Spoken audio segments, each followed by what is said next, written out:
العالمين والعاقبة للمتقين والصلاة والسلام على أشرف المرسلين وعلى آله وصحبه أجمعين.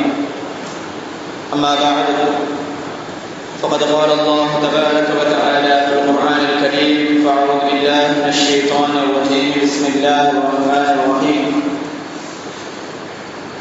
يعلموا أنما الحياة الدنيا لعب ولهو وزينة وتفاخر بينكم وتكاثر في الأموال والأولاد.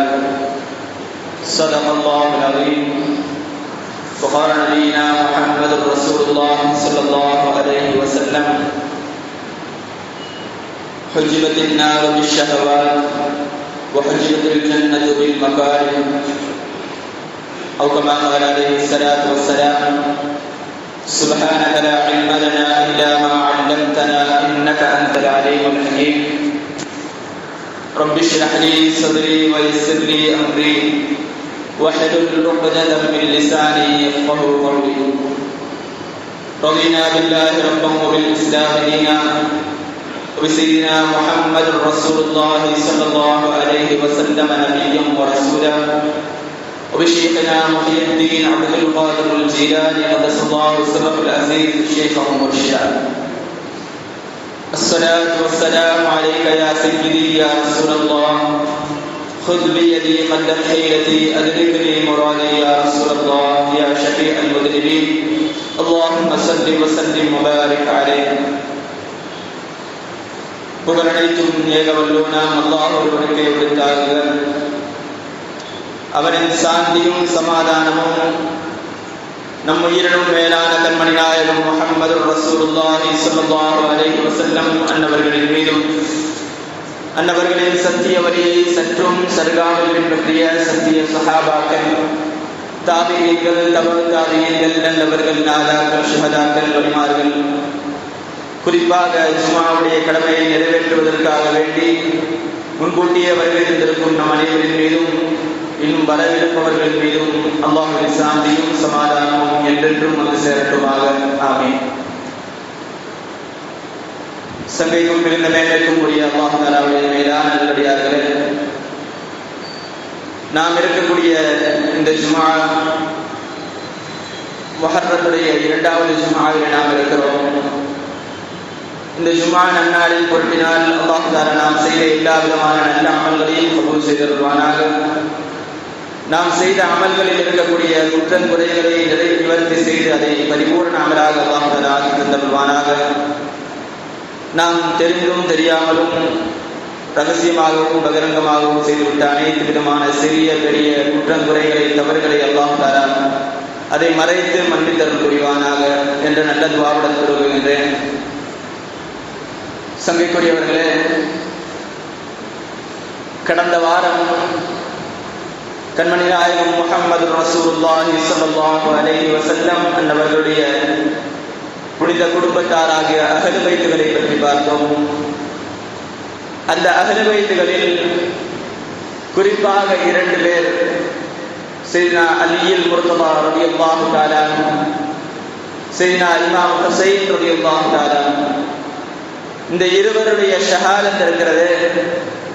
அந்த ஷஹாதத் நடந்த இடம் கூஃபா. அந்த கூஃபாவை பற்றி நாம் பார்ப்போமே ஆனால், அந்த கூஃபா வாசிகளை பற்றிய பழமொழி, கூஃபா வாசி எப்பொழுதும் வாக்கை நிறைவேற்ற மாட்டார், நம்பிக்கைக்குரியவர் அல்ல என்பதுதான் அரபுகளுடைய வழக்கம். பழமொழியும் அதுதான். அந்த சிந்தனையை நமக்கு இந்த கூஃபா வாசிகளுடைய இந்த காரியம், அந்த கர்பலாவில் நடந்த அந்த ஷஹாதத் நமக்கு நினைவூட்டுகிறது.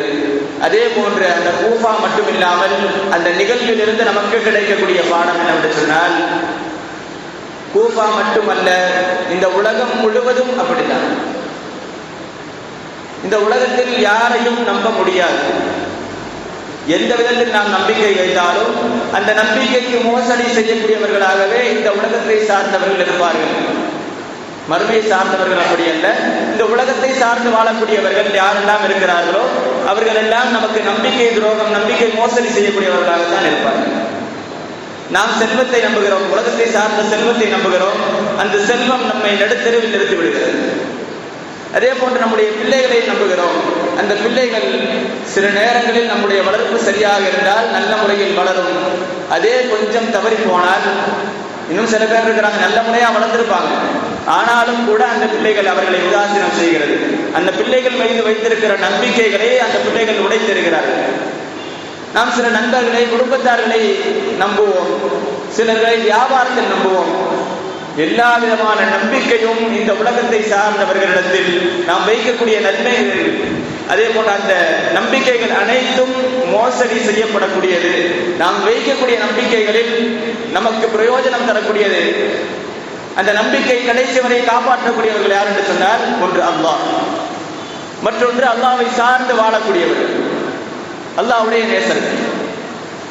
மற்றபடி எல்லா விதமான நம்பிக்கைகளும் நம்மிடத்தில் நாம் வைக்கக்கூடிய ஒவ்வொரு நம்பிக்கையும் அது மோசடியில் போய் முடியக்கூடியதாக தான் இருக்கிறது. ஆக மொத்தத்தில் இந்த உலகம் சார்ந்தவைகள் அனைத்தும் நம்பிக்கை மோசடிக்குரியவைகள். அதனால் இந்த உலகத்தில் நாம் எப்படி நடந்து கொள்ள வேண்டும், மோசடி செய்யக்கூடிய, நம்மை ஏமாற்றக்கூடிய இந்த உலகத்தில் நாம் எப்படி சாதுரியமாக நடந்து கொள்ள வேண்டும் என்கிற சில விஷயங்களை மட்டும் நாம் இங்கு பார்க்க இருக்கிறோம். இதுல முக்கியமான விஷயங்கள் மூணா பிரிச்சுக்கலாம். உலகத்துல வாழக்கூடிய காலத்தில் உலக ஏமாற்றத்திலிருந்து நாம் தப்பிக்க வேண்டும் என்றால் முதல் விஷயம், நம்மிடத்தில் இருக்க வேண்டிய விஷயம் ஜுஹுத், உலக பற்றற்ற தன்மை. இரண்டாவது கனாஅத், அதாவது எது கிடைத்தாலும் எது கிடைக்காவிட்டாலும் இருப்பதை வைத்து போதுமாக்கிக் கொள்ளக்கூடிய ஒரு தன்மை. மூன்றாவது தவக்குல், எது நடந்தாலும் அது அல்லாஹ்வுடைய நாட்டுப்படி நடக்கிறது, அல்லாஹ் பார்த்துக் கொள்வான் என்ற தவக்குல். இந்த மூன்றும் இருந்தால் இந்த உலகத்துடைய சூழ்ச்சிகள், அந்த உலகம் நமக்கு தரக்கூடிய நோவினைகள் அனைத்திலிருந்தும் நாம் தப்பித்துக் கொள்ள முடியும். அதில் முதல் விஷயம் ஜுஹுத், உலக பற்றற்ற தன்மை. இந்த உலகம் எப்படிப்பட்டது என்பதை நாம் விளங்கிக் கொண்டால், இந்த உலகத்துடைய தரம் என்ன என்பதை நாம் விளங்கிக் கொண்டால், இந்த உலகத்தை நம்ம திரும்பி கூட பார்க்க மாட்டோம். ஒரு முறை கண்மணி நாயகம் முஹம்மது ரசூலுல்லாஹி ஸல்லல்லாஹு அலைஹி வஸல்லம் அவர்கள் ஒரு கடைவீதிய வழியாக செல்கிறார்கள். சையதுனா ஜாபிர் இப்னு அப்துல்லாஹ் ரலியல்லாஹு தஆலா அவர்கள் சொல்லுகிற ஹதீஸ் முஸ்லிம் ஷரீஃபிலே பதிவு செய்யப்பட்டிருக்கிறது. கண்மணி நாயகம் ஸல்லல்லாஹு அலைஹி வஸல்லம் அவர்கள் சில சஹாபாக்களை அழைத்துக் கொண்டு கடைவீதி வழியாக செல்கிறார்கள். அந்த கடைவீதியில் கடைக்கு ஓரத்துல ஒரு ஆடு செத்து கிடக்குது, சின்ன ஆடு, அதுவும் குருடான ஆடு, பார்வைக்கு இல்லாத ஆடு. இந்த ஆட்டை பார்த்த பெருமானார் ஸல்லல்லாஹு அலைஹி வஸல்லம் அவர்கள் அந்த ஆட்டு பக்கத்துல போய் அதோடைய காதை பிடிச்சு தூக்குறாங்க. காதை பிடிச்சு தூக்கிட்டு சொன்னாங்க சஹாபாக்களை பார்த்து, இந்த ஆட்டை ஒரு திரகத்தை கொடுத்து வாங்கக்கூடியவர்கள் யாராவது இருக்கிறீங்களா? இந்த ஆட்டுடைய மதிப்பு ஒரு திரகம் அப்படின்னு சொன்னா யாராச்சும் வாங்குவீங்களான்னு கேட்கிறாங்க. அப்பொழுது சஹாபாக்கள் சொன்னார்கள், யா ரசூலல்லாஹ், இது நல்ல ஹயாத்தோட இருந்தா கூட அது குறைவுள்ளதுதான், அதுக்கு பார்வையே இல்லை. அப்படி இருக்கும்போது யாருமே அதை வாங்க மாட்டாங்க. ஆனா இது மருந்தா போய் கிடக்குது, இப்ப இதை யாரு வாங்க போறா அப்படின்னு சொல்லி சஹாபாக்கள் கேட்கும் பொழுது பெருமானார் ஸல்லல்லாஹு அலைஹி வஸல்லம் அவர்கள் சொன்னார்கள், இதே போன்றுதான், இதைவிட மோசமானது உலகம் அல்லாஹ்வுடைய பார்வையில் இந்த செத்து போன ஆடை, குறையுள்ள ஆடை விட மோசமானது. அதனால் அந்த உலகத்தை நீங்கள் அப்படியே பாருங்கள் என்றார்கள் பெருமானார் ஸல்லல்லாஹு அலைஹி வஸல்லம். ஒரு 10 பைசாக்கு பேராத அந்த ஆடு, அதே போன்றுதான் இதே உலகம். இந்த உலகம் எந்த ஒரு பிரயோஜனத்தையும் நமக்கு தராது. அதுல வாழ வேண்டிய அவசியம் நமக்கு இருக்கிறது, அல்லாஹ் தஆலா படைச்சிட்டான். அதுல எப்படி வாழ்ந்துட்டு போகணும் அப்படிங்கிறத நம்ம பார்த்தா சில உதாரணங்களை சொல்லுவார்கள். அந்த உதாரணங்களை நாம் விளங்கி கொண்டால் இந்த உலகம் என்ன, இந்த உலகத்தில் நாம் எப்படி வாழ வேண்டும் என்பது நமக்கு விளங்கிவிடும். ஹஜ்ரத் சையதுனா ஈசா அலைஹிஸ்ஸலாத்து வஸ்ஸலாம் அவர்கள் இந்த உலகத்திற்கு ஒரு உதாரணம் சொல்லுகிறார்கள். மஸலத் துன்யா கமஸலி ரஜுலின், இந்த உலகம் என்பது, உலக வாழ்க்கை என்பது ஒரு மனிதனுக்கு உதாரணம். ஒரு மனிதனை போல. அந்த மனிதன் எங்க இருக்கிறான்? ஒரு பெரிய காட்டுல, வனாந்தரத்துல பெரிய ஒரு கிரவுண்ட் இருக்குது, அந்த கிரவுண்ட்ல நிற்கிறான். அப்படி நிற்கக்கூடிய அந்த மனிதனை பின்னால் ஒரு சிங்கம் பின்தொடர்ந்து வருது. அந்த சிங்கத்தை திரும்பி பார்த்தான். பார்த்த உடனே இந்த பக்கம் திரும்பி பார்க்கிறான். பார்த்த கிரவுண்ட் எங்கேயும் ஒதுங்கிறதுக்கு, ஒளியறதுக்கு இடம் கிடையாது. இப்படி இருக்கும் பொழுது அந்த மனிதன் அந்த இடத்துல ஒரு கிணற பார்க்கிறான். ஒளியறதுக்கு இடம் கிடையாது, கிணத்துக்குள்ளதான் போய் ஆகணும். அப்படி இருக்கும்போது அந்த கிணத்தை பார்க்கிறான். அந்த கிணத்தை பார்த்த மனிதன் அந்த கிணத்துக்குள்ள விழுகிறான். சிங்கத்திலே சாப்பிட்றதை விட நம்ம கிணத்துல விழுதுதான் விழுகிறான். அப்படி விழுகும் போது அவனுக்கே தெரியாம ஒரு மரம் வந்து அவன் சட்டையில மாட்டிக்கிச்சு. அவன் சட்டையில மரம் மாட்டிக்கிச்சு. அவன் கீழே போகணும்னு நினைக்கிறான், போக முடியல. மேல பார்க்கறான் சிங்கம், கீழே பார்த்தா பாம்புகள் சுத்தி கொண்டிருக்கிறது. இதை பார்த்த மனிதன் மனதிற்குள்ள சொல்லிக்கிறான், நம்ம கீழே விழுந்தா கூட பாம்புட்ட போயிருக்கோம், மேல சிங்கம் இருக்குது, ஆக மொத்தத்தில் நமக்கு மரணம் உறுதி, எப்படியோ தப்பிச்சிட்டோம், நம்ம எதுல மாட்டிருக்கோம் திரும்பி பார்க்கலான்னு பார்க்கறான். 2 கிளைகள் அவனோடு சேர்ந்து மாட்டிருக்கு அந்த சட்டையில.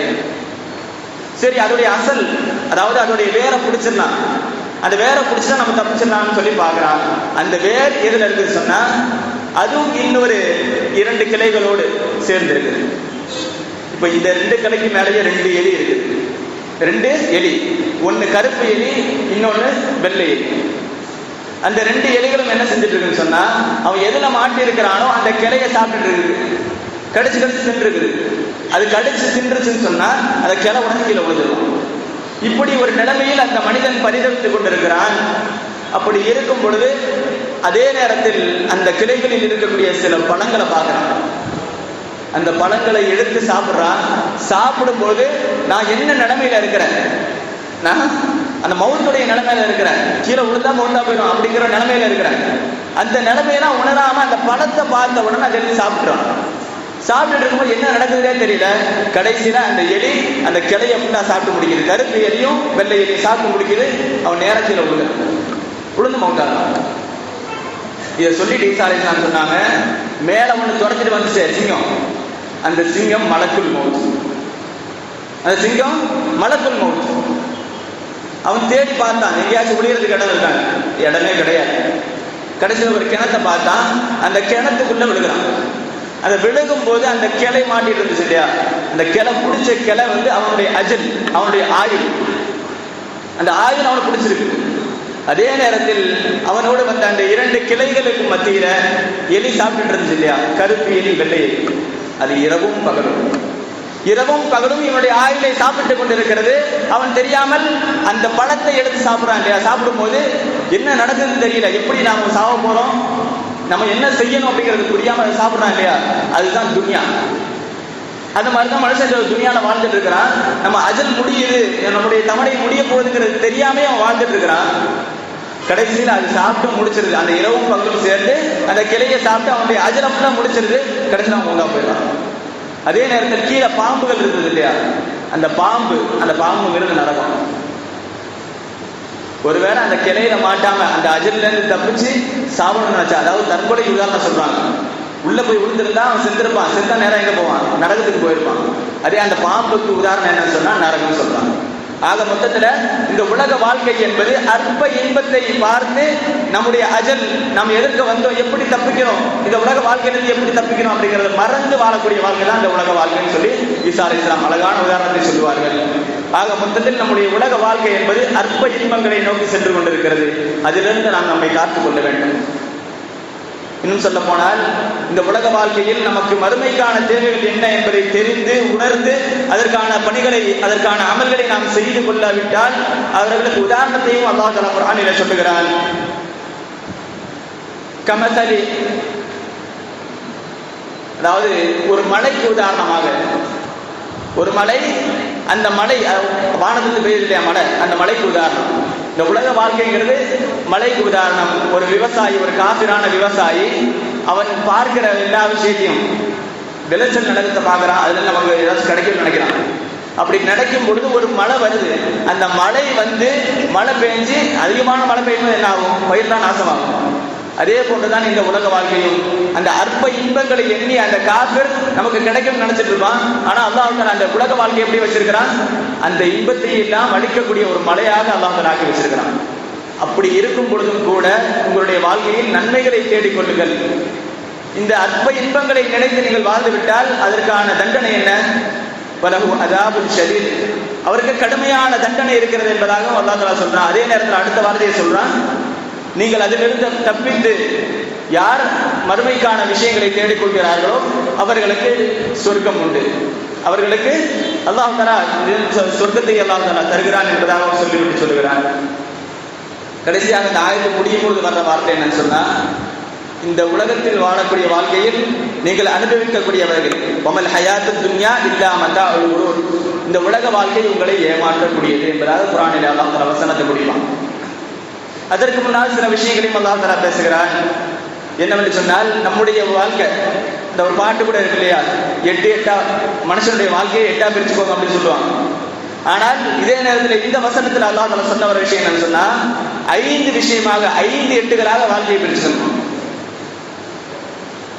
يعلموا انما الحياه الدنيا لعب ولهو وزينه وتفاخر بينكم وتفاخر في الاموال والاولاد.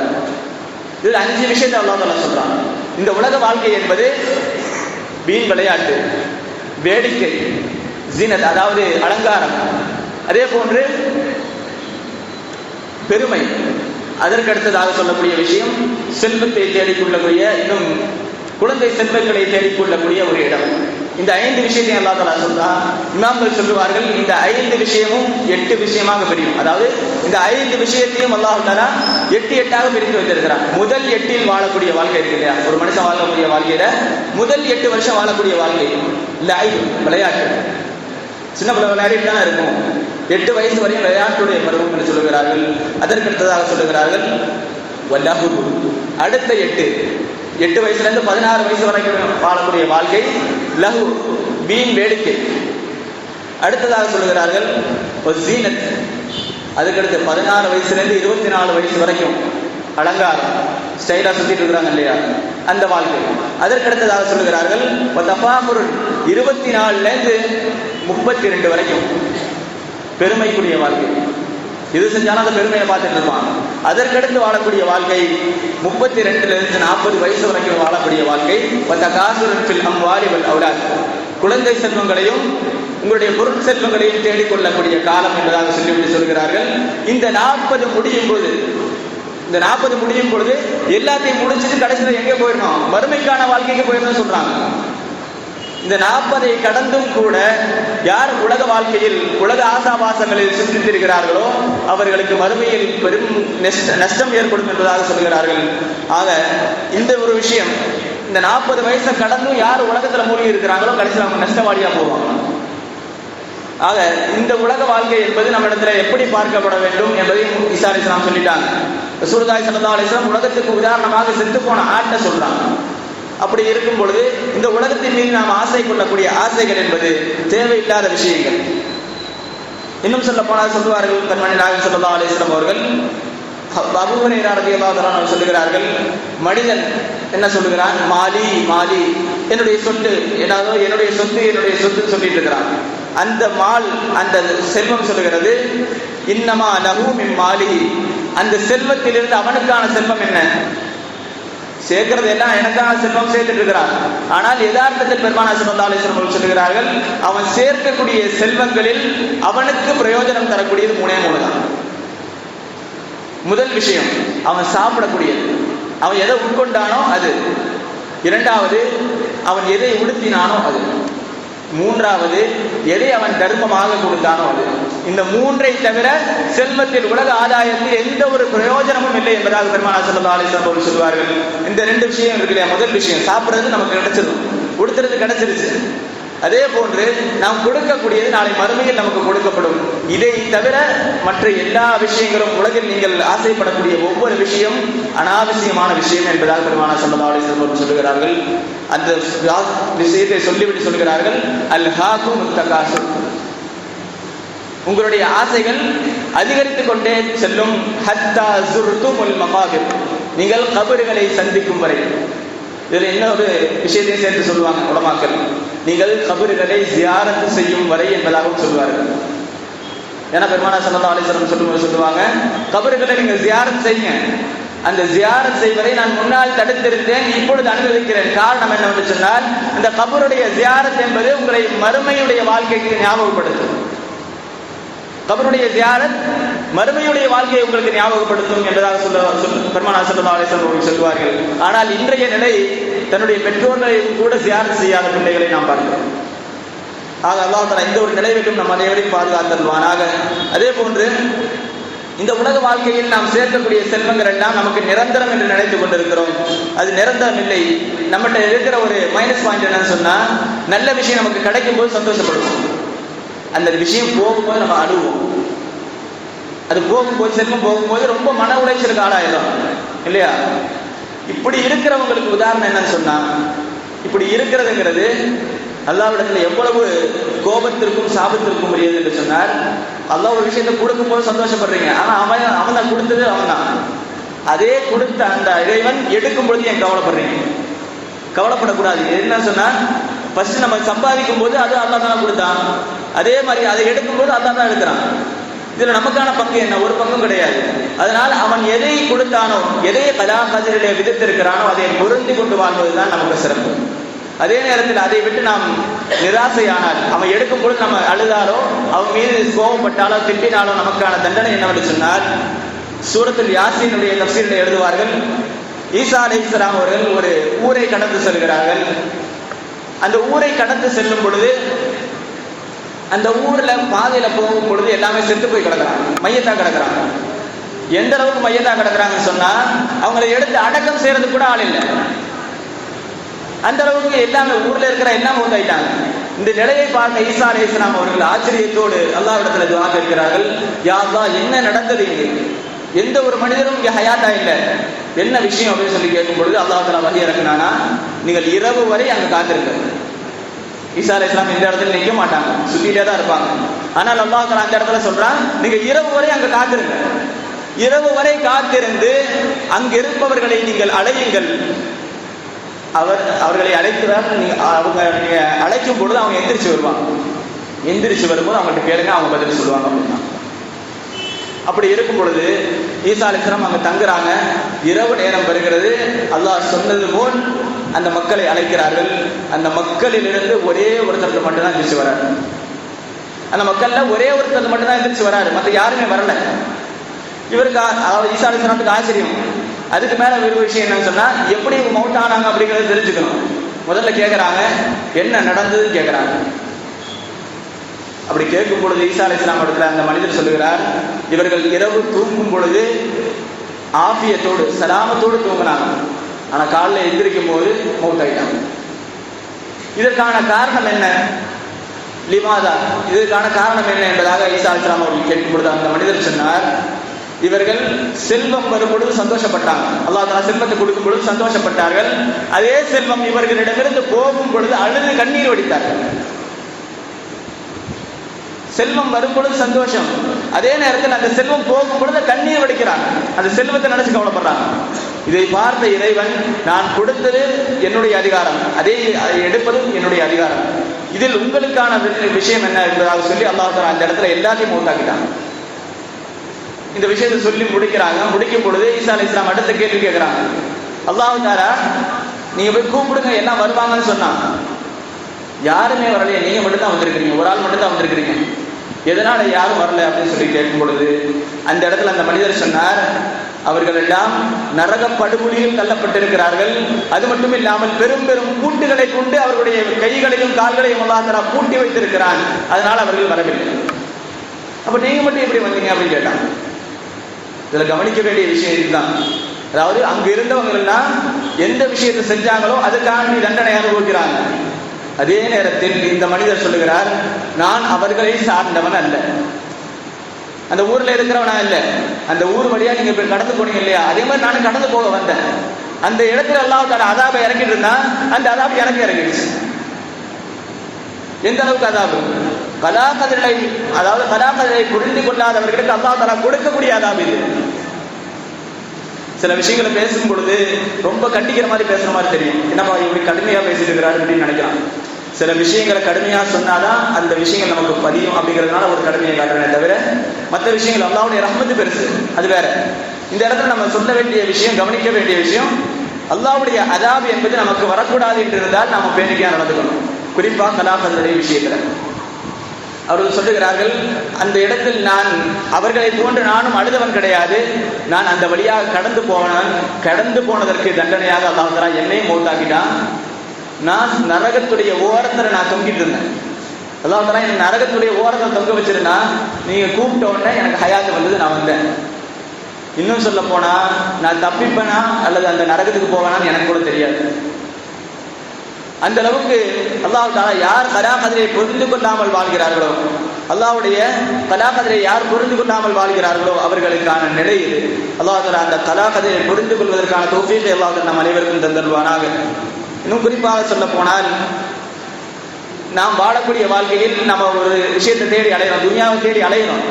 அந்த துனியா நமக்கு கிடைக்குமா அப்படின்னு சொன்னா கடைசி வரைக்கும் கிடைக்காது. இது நான் சொல்ற விஷயம் இல்லை, சாலிஹீன்களுடைய கவுல் இதுதான். சில சாலிஹீன்கள் சொல்லுகிறார்கள், நாங்கள் கனவுல பார்த்த ஒரு விஷயத்த என்னன்னு சொன்னா, ஒரு மனிதன் மானை தேடி போறான், மான வேட்டையாடுறதுக்கு தேடி போறான். தேடி போகக்கூடிய மனிதன் அந்த மானை வேட்டையாடுவதற்கு முன்னால் ஒரு சிங்கம் வந்து இவனை வேட்டையாடிச்சு. இதை பார்க்குறாங்க அவங்க. அதே நேரத்தில் இன்னும் அந்த கனவு தொடர்ந்து போயிட்டே இருக்குது. எந்த அளவுக்கு சொன்னா 100 பேர் இப்படியே மௌத்தானாங்க. இந்த 100 பேர் மௌத்தானதற்கு பிறகு அந்த இடத்துல அந்த சிங்கம் வருகிறது. அந்த சிங்கம் பேசுகிறது, கனவுல நடக்கிற விஷயம். அந்த சிங்கம் பேசுகிறது. அந்த சிங்கம் சொன்னது, நான் மலக்குல் மௌத், நான் மலக்குல் மௌத்.